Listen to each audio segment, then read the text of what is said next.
오늘 하나님께서 우리에게 주신 말씀은 신명기 31장 1절로 8절까지의 말씀입니다. 오늘의 말씀은 신명기 31장 1절로 8절까지의 말씀입니다. 봉독하겠습니다. 또 모세가 가서 온 이스라엘에게 이 말씀을 전하여 그들에게 이르되 이제는 나이 120세라 내가 더 이상 출입하지 못하겠고 여호와께서도 내게 이르시기를 너는 이 요단을 건너지 못하리라 하셨느니라. 여호와께서 이미 말씀하신 것과 같이 내 하나님 여호와께서 너보다 먼저 건너가사 이 민족들을 내 앞에서 멸하시고 내가 그 땅을 차지하게 할 것이며 여호수아는 내 앞에서 건너갈지라. 또한 여호와께서 이미 멸하신 아모리 왕 시혼과 옥과 및 그 땅에 행하신 것과 같이 그들에게도 행하실 것이라. 또한 여호와께서 그들을 너희 앞에 넘기시리니 너희는 내가 너희에게 명한 모든 명령대로 그들에게 행할 것이라. 너희는 강하고 담대하라. 두려워하지 말라. 그들 앞에서 떨지 말라. 이는 내 하나님 여호와 그가 너와 함께 가시며 결코 너를 떠나지 아니하시며 버리지 아니하실 것임이라 하고, 모세가 여호수아를 불러 온 이스라엘의 목전에서 그에게 이르되 너는 강하고 담대하라. 너는 이 백성을 거느리고 여호와께서 그들의 조상에게 주리라고 맹세하신 땅에 들어가서 그들에게 그 땅을 차지하게 하라. 그리하면 여호와 그가 내 앞에서 가시며 너와 함께하사 너를 떠나지 아니하시며 버리지 아니하시리니 너는 두려워하지 말라. 놀라지 말라. 아멘. 오늘날을 살아가고 있는 많은 사람들에게 있어서 외로움이라는 감정, 그리고 두렵다라고 하는 감정은 아마 벗어나기 또 헤어나올 수 없는 감정일 것입니다. 그런데 이 외롭다라는 감정과 두렵다라고 하는 감정은 엄격히 이야기해서 같은 분류로 속하지는 않습니다. 그러나 우리 현대 사회를 살아가는 사람들이 대부분 두려워합니다. 어떤 것을 두려워하냐면요, 바로 외로움이라는, 부족함이라는 그것을 두려워하고 있습니다. 그렇기에 우리가 앞서 살펴본 것과 같이 이스라엘 백성들도 눈앞에 있는 것에 집중하다 보니 하나님의 말씀을 까먹게 되고 잊어버린 것과 같이 우리들의 삶 속에서도 우리들의 눈앞에 있는 것과 우리 귀에 들리는 것들 때문에 우리가 이미 알고 있고 들은 하나님의 말씀을 잊고 지내는 우리들의 삶을 볼 수가 있습니다. 그런데 이런 삶 속에서도 계속적으로 하나님께서는 우리에게 두려워하지 말라, 떨지 말아라, 내가 너와 함께함을 우리에게 말씀하고 계십니다. 그렇기 때문에 오늘 말씀을 나누는 저와 여러분들의 이 말씀 속에서도 하나님께서 직접 여러분들의 위로자가 되어주시며 말씀의 이유가 되시는 예수님과 동행하시는 여러분들 되길 소망합니다. 오늘 우리가 읽은 본문 1절부터 6절은 두려움 속에 있는 백성들을 향해서 하나님께서 모세의 입술을 통해 위로하십니다. 또 힘을 주십니다. 2절의 말씀입니다. 그들에게 이르되 이제 내 나이 120세라 내가 더 이상 출입하지 못하겠고 여호와께서도 내게 이르시기를 너는 이 요단을 건너지 못하리라 하셨느니라. 아멘. 방금 읽어드린 이 말씀에 모세의 나이가 120세가 되자 이제 하늘나라로 올라갈 때임을 백성들에게 이야기합니다. 그리고는 하나님께서 자신은 요단을 건너지 못함을 말씀하심을 모세는 이야기합니다. 모세의 이 말을 들은 백성들의 마음은 어땠을까요? 두려웠을 것입니다. 떨렸을 것입니다. 그 이유는 첫 번째로 120세의 나이로 죽는 것은 너무나 빠르다고 생각됐을 것입니다. 물론 120세라 함은 현재를 살고 있는 우리들도 그렇게 단명한 삶은 아닙니다. 그러나 당시의 삶 속에서는 이집트라고 하는 거대한 나라의 지혜자라고 부르는 사람들은 110세의 삶을 살았던 기록이 있습니다. 그것과 비교해 본다면 하나님에게 붙잡힘되어 있는 이스라엘의 지도자라면 110세보다 10살 정도가 더 많은 것이 아니라 그 갑절 적어도 한 220살 정도는 살아야지 하나님의 진정한 리더로서 어느 정도 오랫동안 이 세상에서 살았다라고 인정받지 않았겠습니까? 120세를 살고 이제 삶을 정리하는 모세를 보고 이스라엘 백성들은 두려웠을 것입니다. 이집트에 있는 지혜자들과 불과 10년밖에 차이가 안 나네? 라는 두려움이 있었을 것입니다. 둘째로 2절에서 내가 더 이상 출입하지 못하겠고 라고 했던 이 말씀은 무슨 말씀이냐면 더 이상 모세가 앞장서서 이스라엘 백성들을 이끌고 전쟁에 나가지 못함을 이야기합니다. 한마디로 여러 상황 속에서 육신의 연약함, 눈의 어두움, 이런 여러 가지 상황 속에서 이제 더 이상 백성들을 이끌지 못하는 전쟁의 장수가 되었다는 것입니다. 이제 조금만 더 가면은 약속의 땅에 다다르는 이때에 거의 마지막 전투만을 마지막 때에 이르러서 모세가 우리를 이제는 더 이상 이끌지 못하겠다라고 말을 하는 것 자체로도 이스라엘 백성에게는 큰 두려움이었을 것입니다. 더 이상 우리를 이끌어주는 리더가 없으면 어떡하지? 모세와 비교해서 하찮은 지도자가 세워지면 어떡하지? 그 과거와 비교해서 너무나도 부족하면 어떡하지? 여러 가지 두려움이 있었을 것입니다. 마지막 세 번째 두려움은 민족의 지도자인 모세가 약속의 땅에 들어가지 못하는 그 이유였습니다. 모세가 약속의 땅에 들어가지 못한 이유는 성경은 명확하게 이야기합니다. 이스라엘 백성들을 이끌고 있었던 모세에게 하나님께서는 마실 물을 돌에게 명령하여서 주라고 이야기했습니다. 그러나 모세는 두려운 마음에 믿음이 부족한 까닭에 또 성경에 나와 있지 않지만 보여주고 싶은 마음 속에서 지팡이 들고 돌을 내려칩니다. 그 사건을 통해서 하나님께서는 모세에게 명확하게 말씀하십니다. 너는 약속의 땅에 들어가지 못할 것이라는 것을. 그 이 말을 들은 이스라엘 백성들도 두려웠을 것입니다. 나도 하나님의 말씀을 거역한 것이 있는데 나도 약속의 땅에 못 들어가면 어떡하지? 나도 하나님의 약속받은 백성에서 제외되면 어떡하지? 라는 여러 가지 상황, 앞서 말해주는 이런 세 가지 이유에도 많은 이유로 이스라엘 백성들은 모세의 이 고별 설교를 통해서 두려움을 느꼈을 것입니다.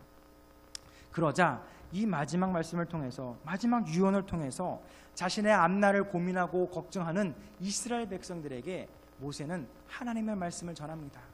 두려워하지 말아라. 떨지 말아라. 내가 너의 하나님이다. 내가 너와 함께 하겠다라는 이 말씀을 오늘 이스라엘 백성들에게 전하고 있는 것입니다. 사랑하는 연희가족 여러분들, 이 말씀은 우리들에게도 동일하게 적용합니다. 여러분들의 삶은 어떻습니까?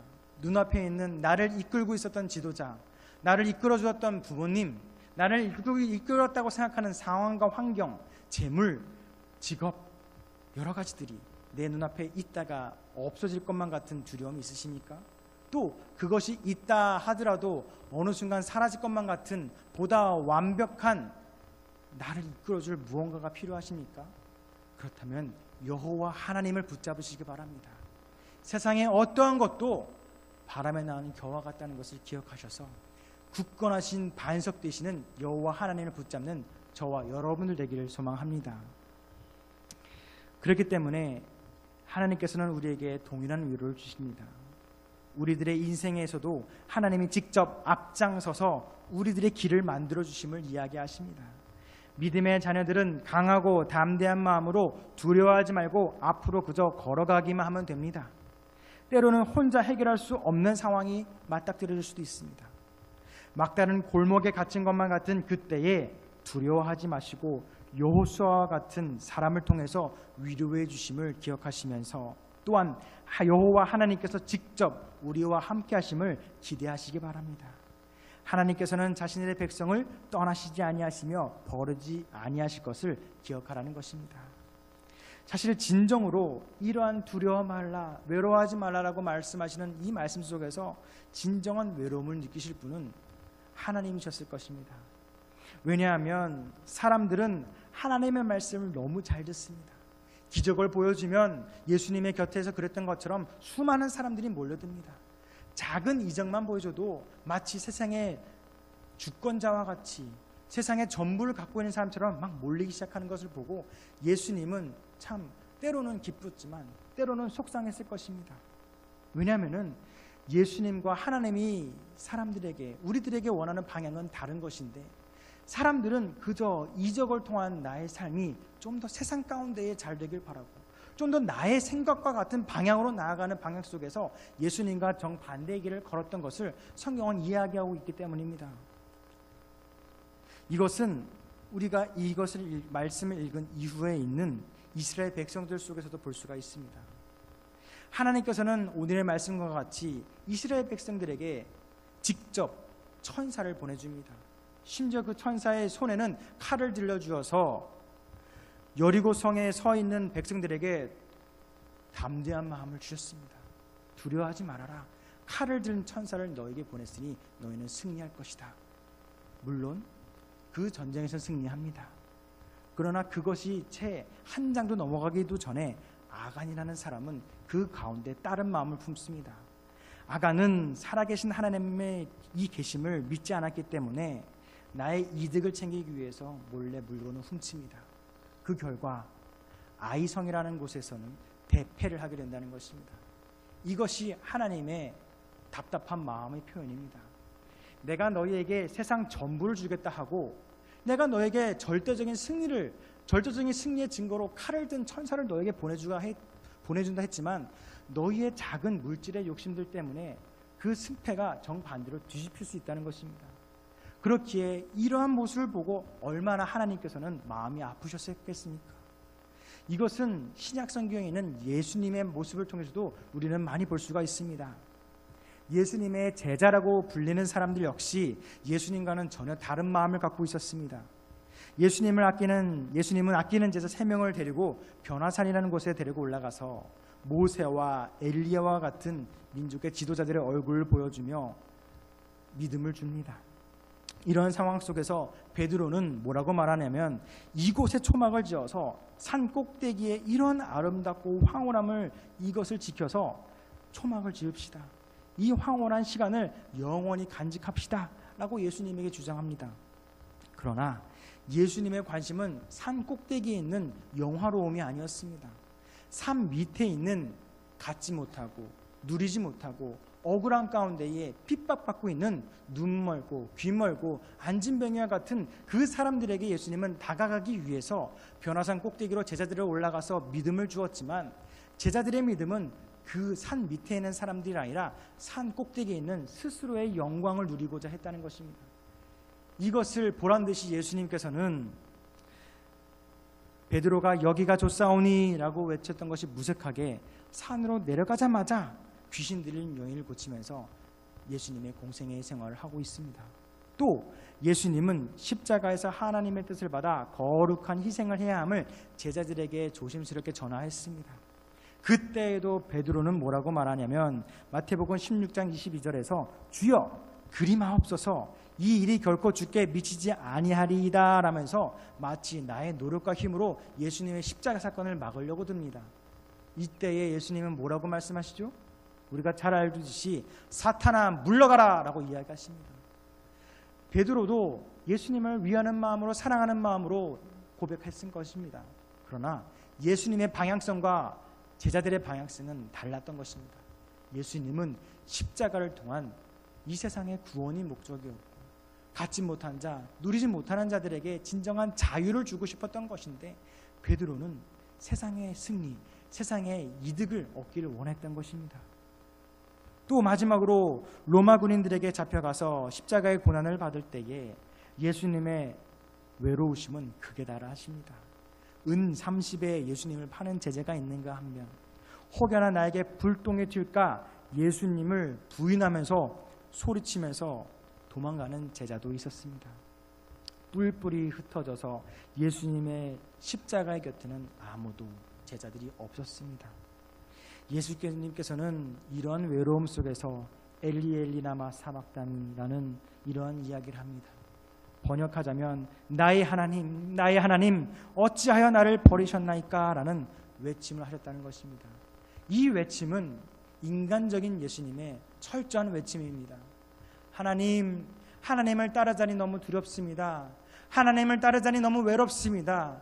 나를 따르는 이 제자들과도 나는 방향성이 다릅니다. 주님, 나에게 담대함을 주시옵소서 라는 고백이었을 것입니다. 예수님의 공생애의 삶은 이러한 외로움의 삶의 연속이었습니다. 반대로 예수님과 다른 방향을 바라보았던 제자들의 삶은 행복하였느냐? 그것도 아니었습니다. 그들 또한 두려운 삶의 연속이었습니다. 십자가에서 돌아가신 예수님을 보지도 못한 채 각자 고향에 돌아가는 제자들의 발걸음이 얼마나 두려웠겠습니까? 예수님을 떠날 삶 속에서는 두려움이 가득할 수밖에 없습니다. 예수님에 대한 죄송한 감정, 분명 자신들의 안위에 대한 걱정을 먼저 했을 것입니다. 누군가 나를 지켜줄 수 있는지 안전한 환경을 찾아서 고향으로 찾아갔을 것입니다. 3년 동안이나 예수님을 따라다니며 보고 들은 수많은 기적과 약속의 말씀은 이미 그 두려움 속에 잊혀졌을 것입니다. 변화산에서 느꼈던 황홀하고 세상의 모든 권력을 가질 것만 같았던 그 느낌만을 아쉬워하면서 고향에 내려갔을 것입니다. 사랑하는 연희가족 여러분들, 우리들의 삶은 어떻습니까? 우리들의 삶 속에 불안하고 두려운 삶에 조금의 그 부분은 없습니까? 분명 하나님의 말씀을 듣고 알았지만 여전히 불안한 마음이 있다면 오늘 이 시간 성령 하나님을 만나는 시간 되시기 바랍니다. 예수님의 제자들과 같이 예수님을 너무너무 잘 알지만 마음속에 예수님과 함께하지 못하면 두려운 삶을 살아갈 수밖에 없습니다. 그러나 반대로 나의 원수가 눈앞에 있는 위기의 순간에도 하나님과 함께한다면, 성령님과 함께한다면 분명 우리의 마음 가운데에 담대함을 주실 것입니다. 그리고 오늘의 말씀 가운데 말씀하셨듯 먼저 우리보다 움직이시는 하나님을 경험하게 될 것입니다. 나의 노력으로 부족함을 채우지 아니하고 하나님의 마음으로 채우시는 여러분들과 제가 되길 소망합니다. 몇 주 전 교회에 있는데 미국에서 오두리 장로님의 친척분들이 교회를 잠깐 방문하였습니다. 이제 그분들 중에는 이제 외국 분들도 계셨는데요. 이제 오래전 교회를 기억하는 분들에게는 교회가 많이 변화가 되었다고 합니다. 길도 이렇게 저렇게 바뀌었고 교회도 이렇게 바뀌었고 막 이야기를 하시더라고요. 그러면서 저희가 사무실에 있었던 100주년 기념 서적을 그분의 손에 들려주면서 교회 앞에 현관에서 기념 촬영을 하고 돌려보냈습니다.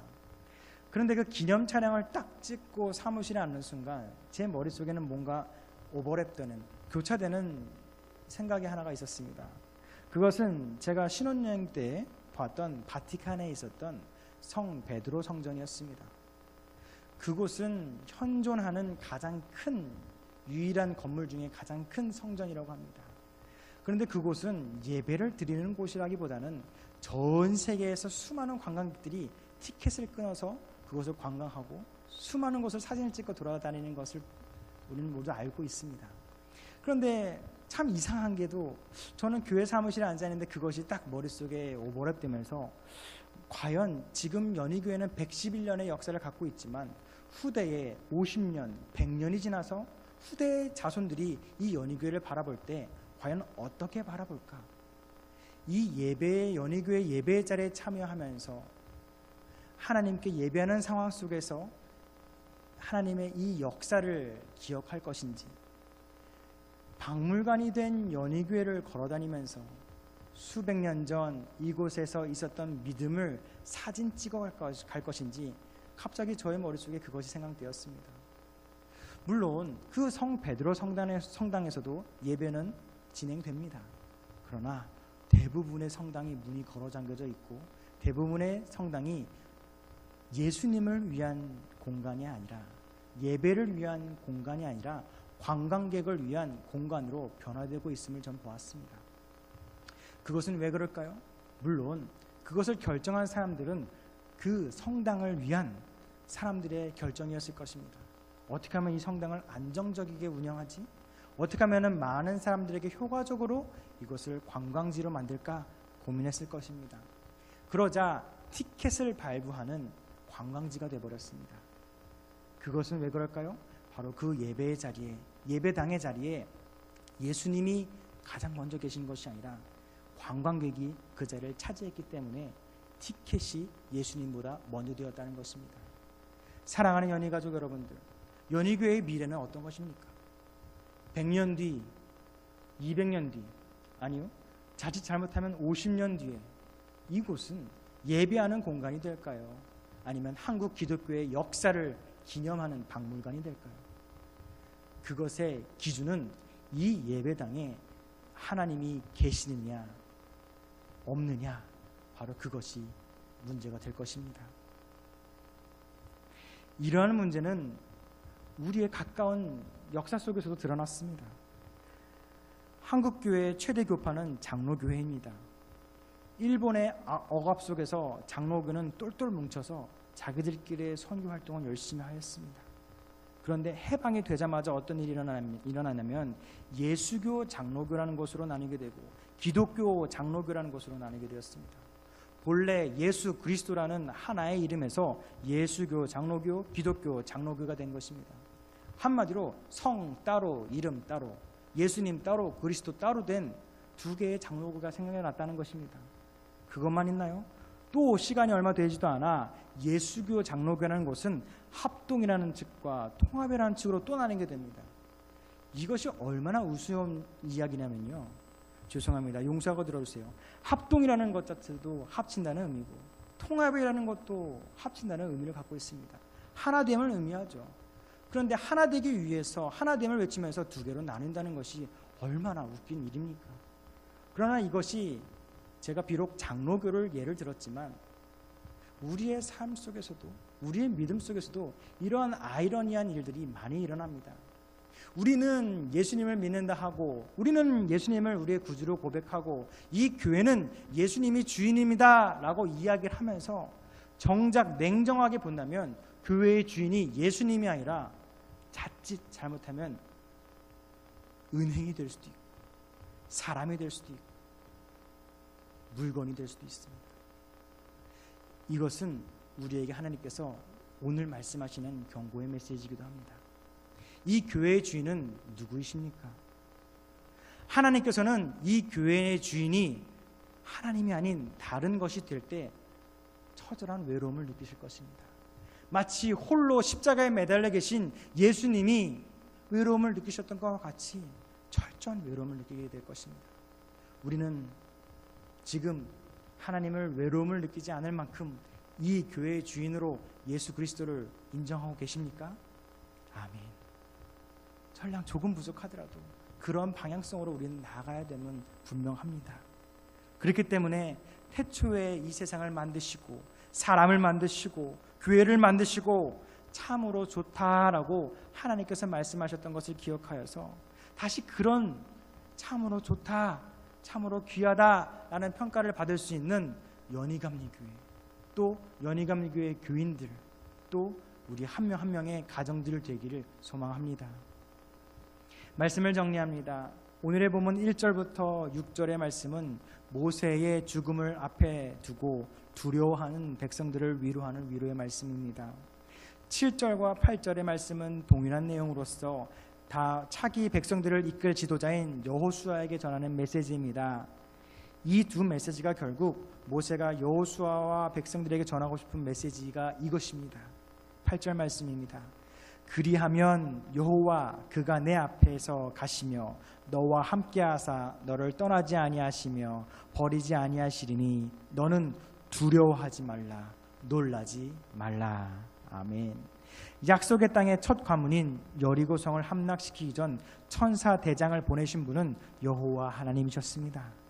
그리고 십자가의 사건 이후 각자의 고향에 돌아가서 살고 있던 제자들을 먼저 만나기 위해 찾아갔던 분도 부활하신 예수님이셨습니다. 그렇기에 우리의 삶 가운데 부족함과 연약함 회복되어야 될 것이 있습니까? 그곳에 예수님을 초대하시기 바랍니다. 우리가 먼저 그것을 행하는 것이 아니라 여호와 하나님께서 우리의 부족과 연약함을 아시고 먼저 그것을 해결하기 위해서 우리의 앞장서시는 인도자 되어주시는 하나님이 되어주심을 이야기하고 있는 것입니다. 결국 우리들을 먼저 찾아주시고 사랑을 표현해 주시는 분은 하나님이심을 기억하시기 바랍니다. 내 하나님 여호와가 너와 함께 가시며 결코 너를 떠나지 아니하시며 버리지 아니하심을 기억해야 합니다.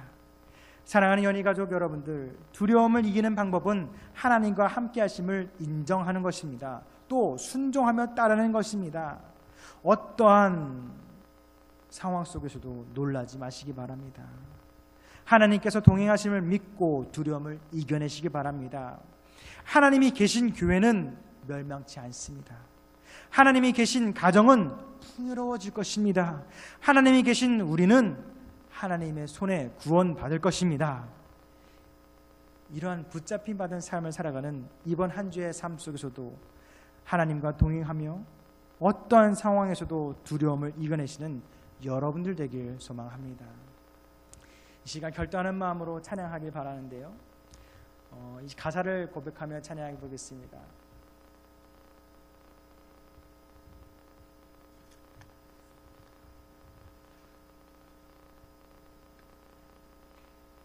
아무것도 두려워 말라라는 찬양인데요, 힘들고 어려울 때 위로자 되신 우리 하나님을 기대하며 찬양하도록 하겠습니다. 아무것도 두려워 말라.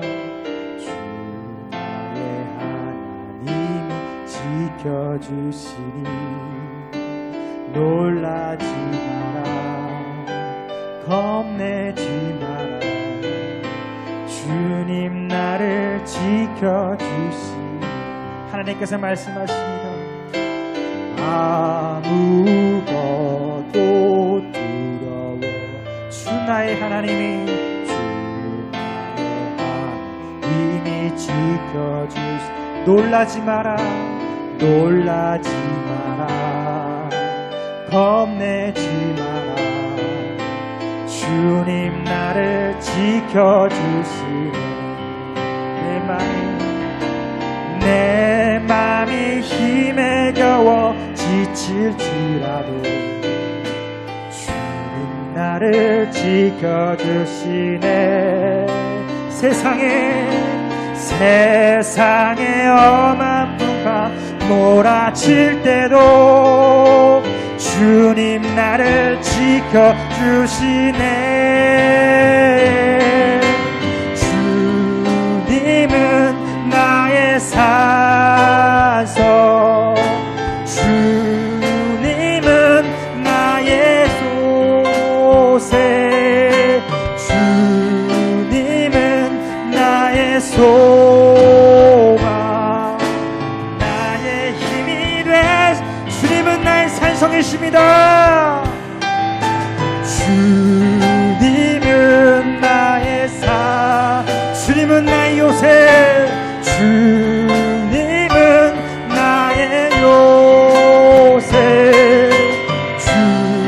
주님은 나의 소망. 나의 이 시간 마지막 고백할 때 우리의 오른손을 불뜨고 고백합시다. 주님은 나의 주님은 나의 요새, 주님은 나의 주님 내 손을 붙잡아 주시옵소서. 주님은 나의 소망, 나의 힘이 되시며.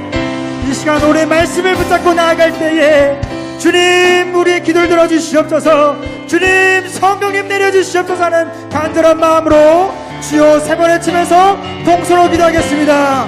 주여, 주여, 주여. 자비로우신 주님 나와 동행하여 주시옵소서. 두려워 말라, 놀라지 말라, 내가 너와 함께하시라 말씀하셨습니다. 너희와 함께하사 너를 떠나지 않겠다 말씀하십니다. 주님 우리의 마음 가운데 두려움이 있습니다. 우리는 주님의 구원받은 백성이오니 주님의 손에 붙잡게 하여 주시옵소서. 우리의 가정은 주님의 붙잡힌 받은 가정이오니 부족함을 채워주시고 풍요로움을 도와여 주시옵소서. 이 연희감리교회는 주님의 교회오니 멸망치 아니하고 주님의 교회 되게 하여 주시옵소서. 아버지 더 이상 예수님을 외롭지 아니하게, 하나님을 외롭지 아니하게 하는 마음을 허락하여 주셔서 주님과 우리가 하나의 방향을 바라볼 수 있는 주님의 방향 보게 하여 주시옵소서. 그것은 우리에게 성령님을 내려주셔야 합니다. 위로자 되어 주시옵소서. 우리의 오른손을 붙잡아 주시옵소서. 우리의 기도에 응답하여 주시옵소서. 이번 한 주의 삶 속에서도 언제나 주님만을 의지하오니 나의 삶에 응답하여 주시옵고 기도에 응답하여 주시옵소서.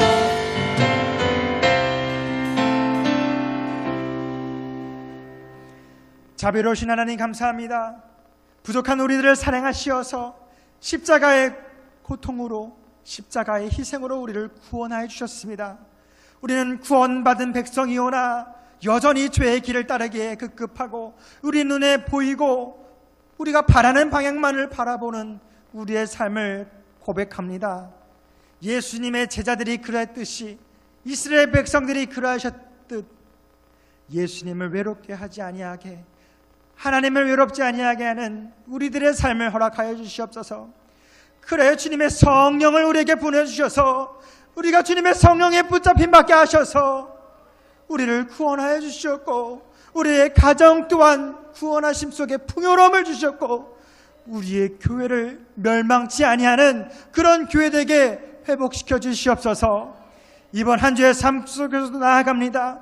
우리가 걸어가는 이 발걸음에 여호와 하나님께서 앞장서서 우리를 이끌어 주셔서 우리를 이끌어 주시는 여호와 하나님, 우리를 이끌어 주시는 자비의 하나님, 우리를 이끌어 주시는 기쁨의 하나님 되게 하여 주시옵소서. 주님, 우리와 함께 하시는 예수 그리스도를 믿사오며 사랑이 많으신 예수님의 이름으로 기도드렸습니다. 아멘.